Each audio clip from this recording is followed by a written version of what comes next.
Honestly, if you had to pick 10 places to have a party, the morgue probably wouldn't make the top billion. Nah, You know? I don't want to go out like that. People just turning the fuck up and just I'm sitting there.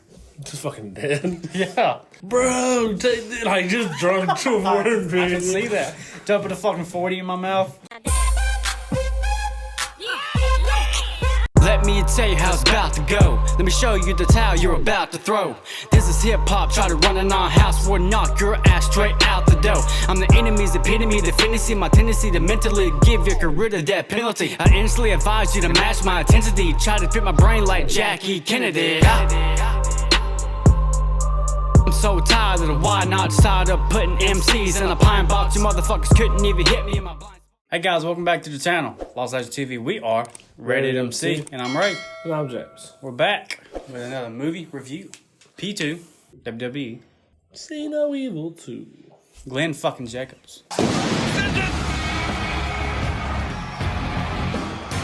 big red monster Kane. The mayor of Knoxville, Tennessee. Also in this film, Daniel Harris.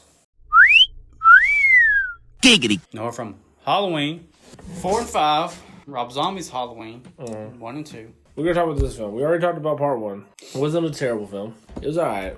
I do feel like I like it more than this one. I 100% like 1 more than like 2. Yeah.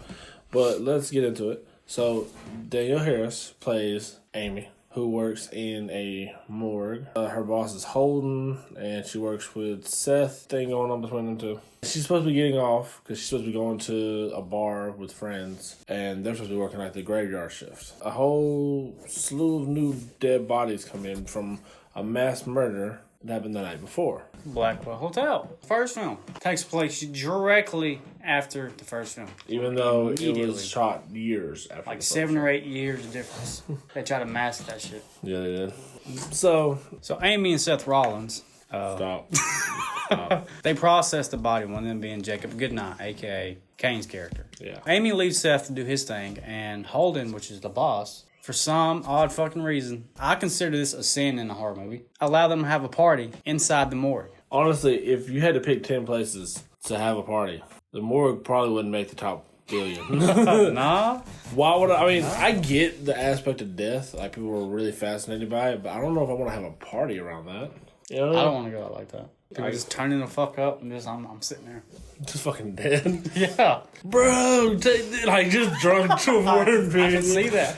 Dumping a fucking 40 in my mouth. Holden lets them have a party for whatever fucking reason. Amy, Seth, Holden, and then you got Amy's brother Will, who doesn't like Seth, is disappointed that she dropped out of med school. All here having this little party in this little morgue. Feel free to disagree. I find that to be lazy writing. At least the first one, like it was simple, like a simple plot, but at least it was well done.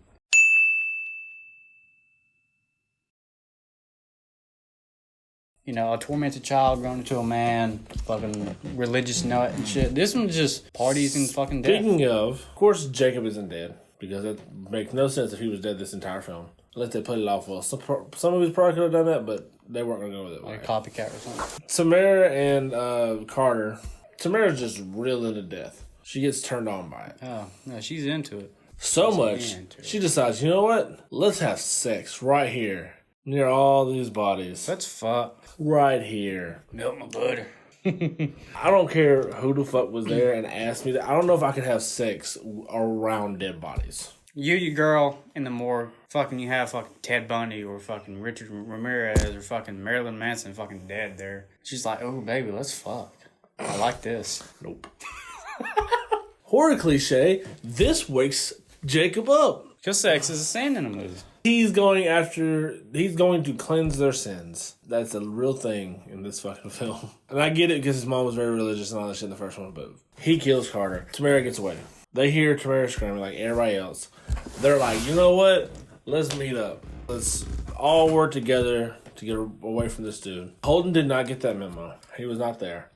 He gets killed when he's by himself. I do remember it didn't take long for Jacob to grab the mask. Like, Yeah. that almost... Kane, even as an actor, I do like him. To me, him and Daniel Harris make this movie. The rest are just kind of throwaway characters. Again, if you look back in 2006 when the first one was made, and then this, I think, was like, what, 2012?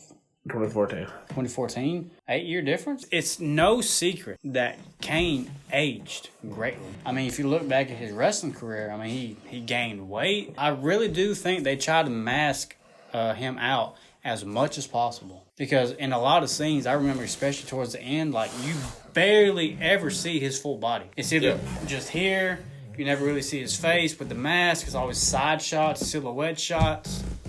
I could be wrong, but coincidence? I don't think so. So after Holden dies, they're trying to find a way to get out of there. Seth has the keys. He's going to try to unlock the stairwell so they can go down the stairwell and get up out of there. Jacob attacks him, captures him.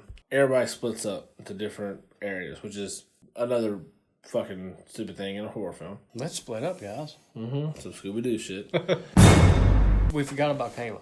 Yeah. So Kayla, she's in the bathroom. Jacob Goodnight gets a hold of her and strangles the bitch. But then he stops, and she's like, thank God.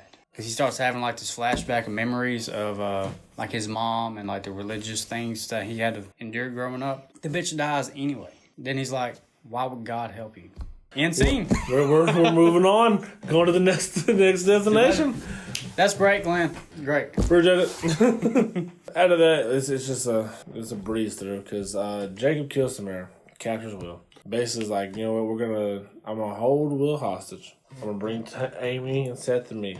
This is the only thing people left anyway. Baiting them. They get there, doesn't fucking matter. He killed Will, execution style. Seth gets wounded.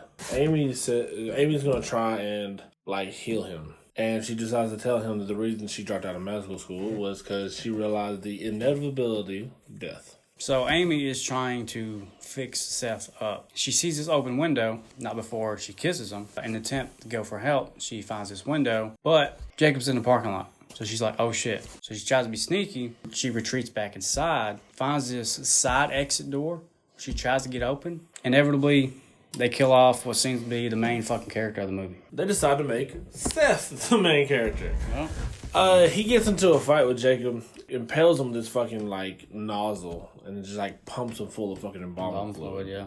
Okay, bet, that's it. He gets to his car. Cool. He's driving away. He has to stop, get out to open the gate to get out of the fucking place. For whatever reason, and somehow, without fucking Seth knowing, Jacob got into his car. I remember vividly now because he turns around and the fucking back door is wide open. Yep.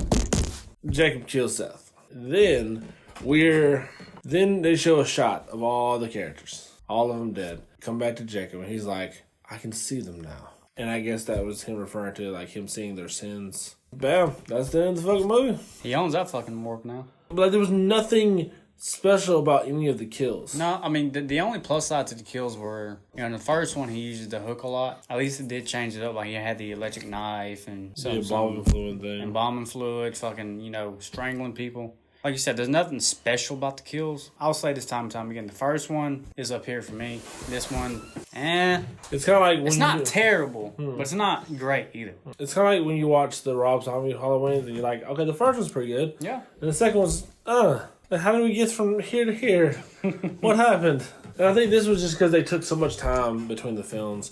Honestly, if they'd have shot it like a year later, we could have believed the day thing at least. Yeah. Or if they were going to do that, they should have just shot the whole thing, like shot both parts back to back. Because films have done that before. Either try to work in the correct time frame. And they kind of went cliche with Seth's death, too.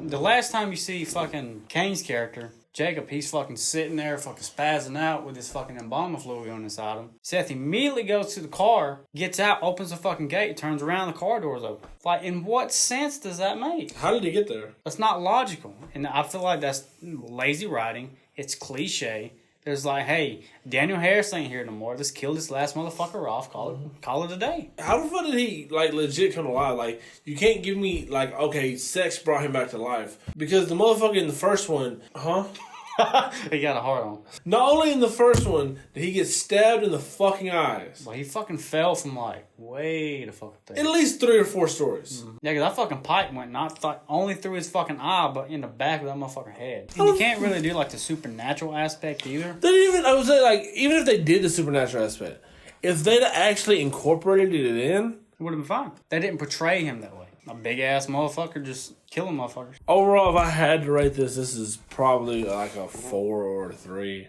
It's not the worst WWE film I've ever seen. Oh no. In the bottom tier for sure. Yeah. I think off the top of my head, the worst WWE movie I've seen is probably Leprechaun. Yeah. Kane, in the first one, he fucking killed that character. We talked in the first one, like they incorporated into the WWE storyline. May 19th is the day the movie came out and the day his parents died when he started a fire that killed him. I'm not sure if it's just like we're putting it up there because of nostalgia. Yeah. But this movie is it's lazy. It's lazy. It's lazy as fuck. So I wouldn't even give it a 5. I'll give it maybe a 4. But the average movie I'd watch, this is slightly below that. Because Daniel House was good in the movie. And that's fine. But everybody else are throwaway characters. That's fine. Let us know what you thought about the film. If you agree, disagree. What do you think is the worst WWE film you've ever seen? If you actually watch WWE films. Follow us on all social medias. The links will be in the description below. Like, comment, subscribe, all that shit that we gotta say. Like, all that. I know people get tired of hearing it, but we gotta say it. Yeah. It's fucking part of the nomenclature now. And until next time, y'all, deuces. Adios.